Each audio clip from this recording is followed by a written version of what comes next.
Have you ever found your iMovie projects full of missing file errors like this? Or this? Have you ever wondered what you've actually done that kind of corrupted your iMovie projects? If so, you're in the right place. In the following video, I'll show you the way I deal with the missing file problem. Then I'll also show you how I originally screwed things up so that you can learn from my mistakes and my pain. Well, if this happens, don't panic. Don't mess with the files and folders you don't have knowledge of. Let's ask ourselves, why this is happening? The answer is actually surprisingly simple. It's because iMovie thinks file is missing. Isn't it obvious? Now our job is to help iMovie find that missing file. And how? My instinct would be right click on any of the weird looking clip and trigger this context menu. We've got many options, but this one makes a lot of sense to me. There's something missing, so let's attempt to quote unquote review that missing stuff. Click it, and part of this imported media is highlighted, but it also looks corrupted. I expect that, so let's right click on the highlighted media and see what iMovie offers us. There you go. Here's a review in Finder. Let's see what iMovie can quote unquote reveal for us. Click it.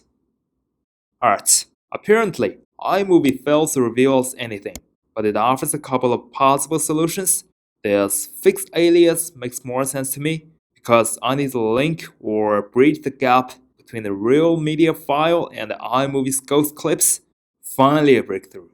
So I click it and navigate to the real original media file. Mine is here.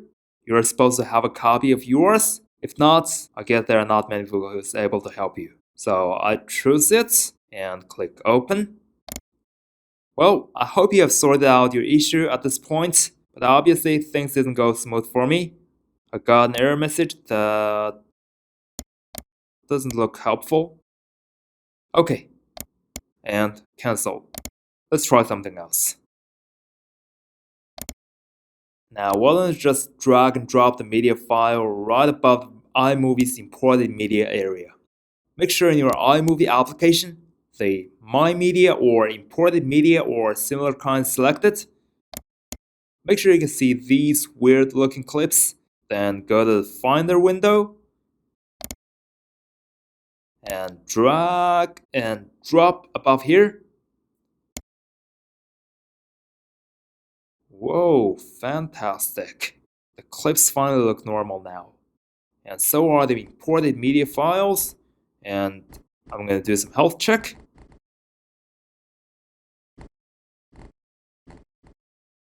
Okay.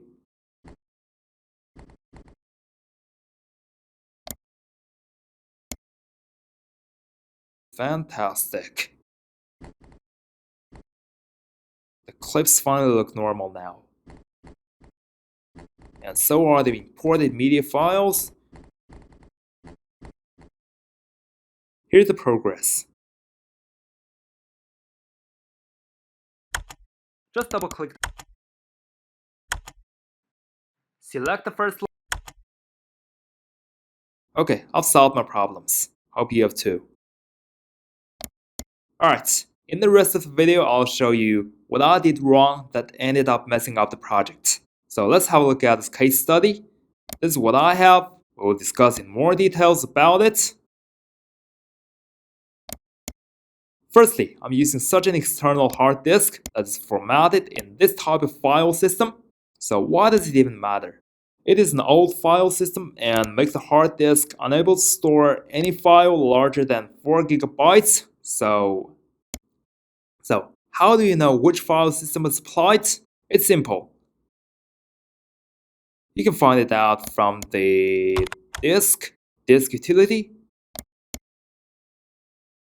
Here, then click on your hard disk and you see a format that says ms-dos FAT32. By the way, do not mess with the disk utility unless you're aware what you're getting yourself into. So into this hard disk, I cannot put large files. For example, I'm gonna try copying this file here, which is already more than 4 GB.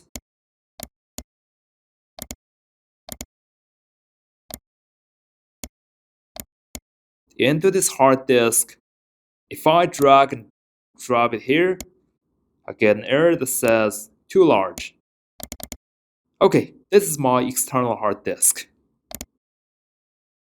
Secondly, I have an iMovie library that contains a large file. What do I mean? If I right click on my iMovie library and go to Show Package Contents,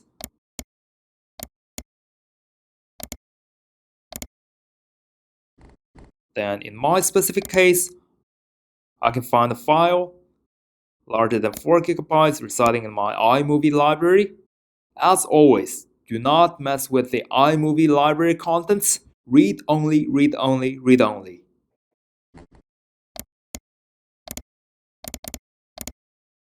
Okay, it is not always easy to make sure whether you have a large file inside your library.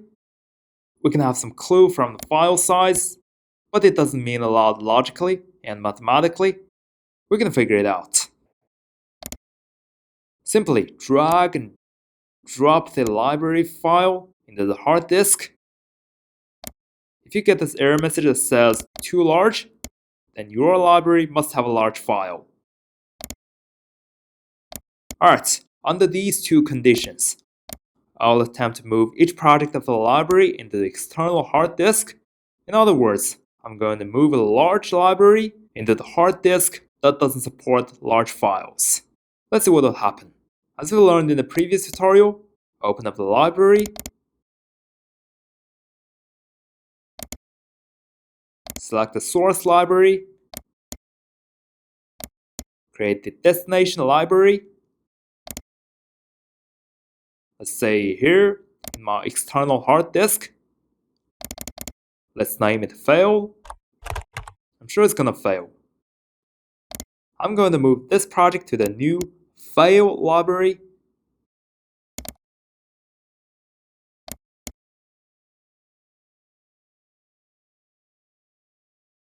Move this one too.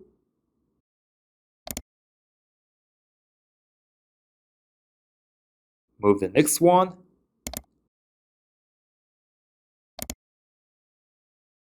The next one. The next one. The next one. Keep going. Whoops, I moved it to the wrong library.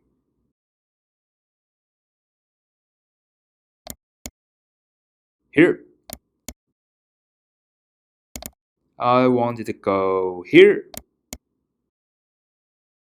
Perfect. Let's see the source library. It's empty. That's correct. Let's go to the destination library. It's good. Having all my projects. Nothing looks wrong at this point. Nothing looks weird. It's gonna take a while to actually finish moving each and every project. Here's the progress. I'll speed up the video. Alright, almost there.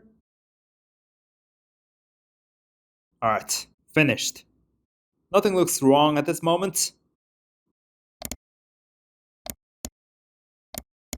We can find out the size of the source library originally, which is more than 8 gigabytes.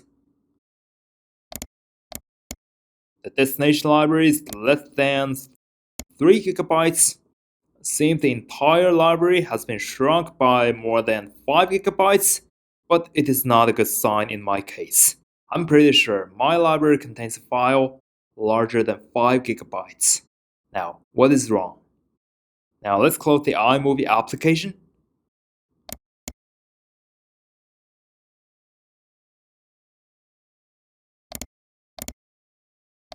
The size of the source library is now in its real value, which is hundreds of kilobytes, which means approximately 0 gigabytes. It makes sense. Well, what will happen if I open up the new destination library? Let's see. Whoops.